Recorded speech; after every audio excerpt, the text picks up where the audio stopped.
আগামীকাল দীঘায় জগন্নাথ মন্দির উদ্বোধন উপলক্ষে রাজগঞ্জে তৃণমূলের শোভাযাত্রায় সাম্প্রদায়িক সম্প্রীতির নজির।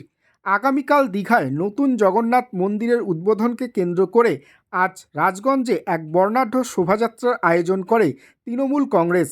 এই অনুষ্ঠানে ধর্মীয় উৎসবের আবহে খোল করতাল সহযোগে কীর্তনের আয়োজন হয় রাজগঞ্জ এলাকার বিভিন্ন অংশে।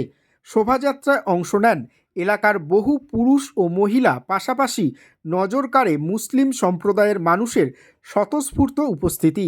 তারা সকলেই মিলেমিশে উৎসবের আনন্দে সামিল হন, যা রাজগঞ্জে সাম্প্রদায়িক সম্প্রীতির এক অনন্য দৃষ্টান্ত স্থাপন করে।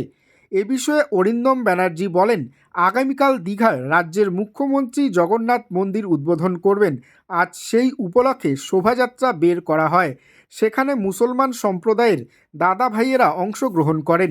এই শোভাযাত্রা শুধু একটি ধর্মীয় অনুষ্ঠানের অংশ নয়, বরং আমাদের সামাজিক ঐক্য ও সম্প্রীতির বার্তা বহন করে।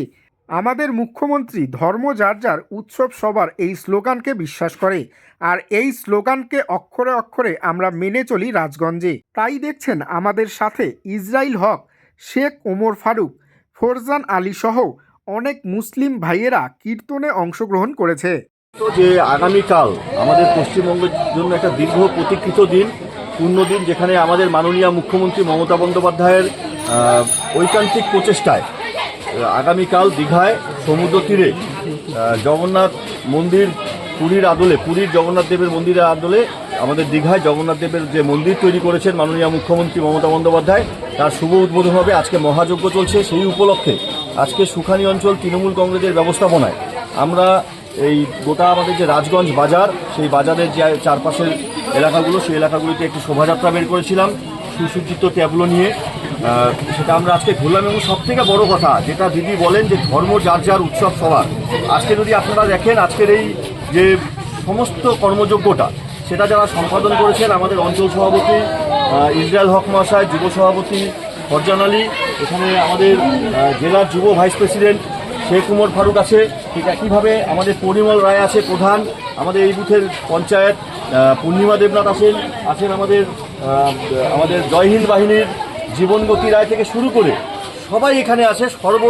ধর্ম সম্মিলিতভাবে আজকে যে ধর্ম যার যার উৎসবটা সবার, এই যে একটা উৎসবের আবেগ গোটা পশ্চিমবঙ্গে, যে এত বড় একটা জিনিস পশ্চিমবঙ্গে তৈরি হচ্ছে, সেটা কিন্তু আমরা সবাই মিলে একসাথে উপভোগ করে গেছি।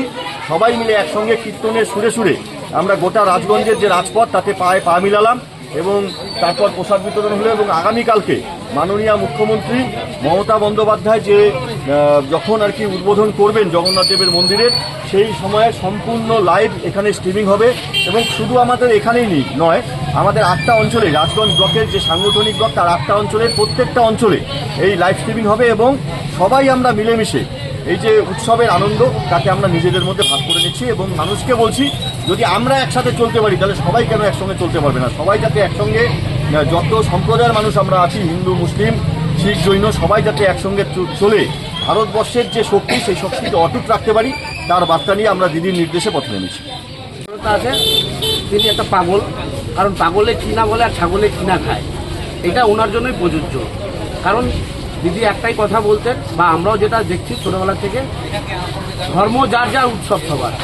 আজকে দীঘায় জগন্নাথ মন্দির হচ্ছে, এটা আমাদের কাছে খুবই আনন্দ। কারণ একটা যে কোনো ধর্মেই, কোনো ধর্মেই বলা নাই যে অন্য ধর্মকে সম্মান করবার না। প্রত্যেক ধর্মেই বলা আছে যে অন্যের ধর্মকে সম্মান করো, তাইলেই নিজের ধর্ম মহৎ হবে।